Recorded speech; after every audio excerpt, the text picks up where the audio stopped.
There are places that are engraved in the soul, that they are not on the maps nor in the search engines, but they are still alive, in the memories, in the gestures, in the heart. One of those places was my neighborhood. It wasn't perfect. It had no shopping centers, no clean streets, no modern parks, but it had something that is almost no longer found: community. The morning started before the sun. The roosters sang as if they were in competition.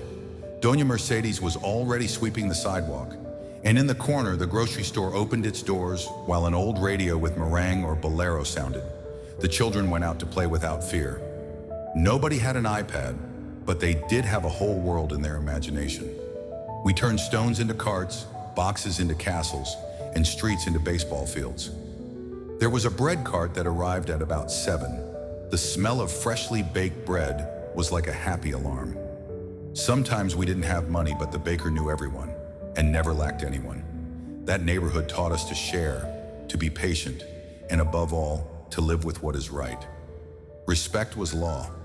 We greeted the elderly as if they were part of our family, and if someone got sick, everyone knew in minutes. I remember the rainy afternoons when we took off our shoes and ran through the puddles. The laughter was as loud as thunder, and when the water left, the sun came out with the smell of wet earth. Sundays were the most anticipated, not only for the rice with beans and stewed meat, but because it was a visit day. The doors were always open. Families came together, and the music filled the streets as if they were festivals. We didn't have Netflix, but we did have stories told by the grandparents. There were no social networks, but the connection between neighbors was stronger than any Wi-Fi. At night, when there were blackouts, we all went out in front of the house. The candles, the stories, the guitars were part of the ritual. The adults talked, the young people flirted with shy looks, and the children played hide and seek in the dark. The loves of the neighborhood were the most intense. Handwritten letters, serenades with 2 chords and many nerves. The first "I like you" had more value than any emoji. There were also hard times.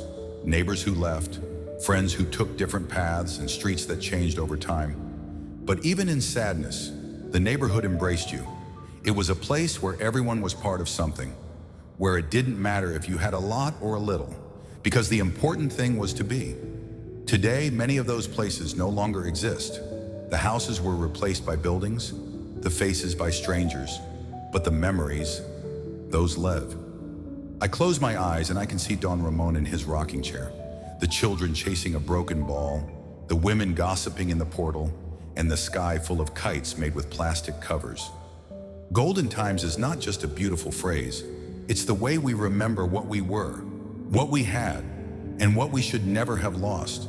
That neighborhood, with its dust, its noise, its chaos, was the place where I learned the most important thing: that love is not always found in great things, but in the small details that make us feel at home.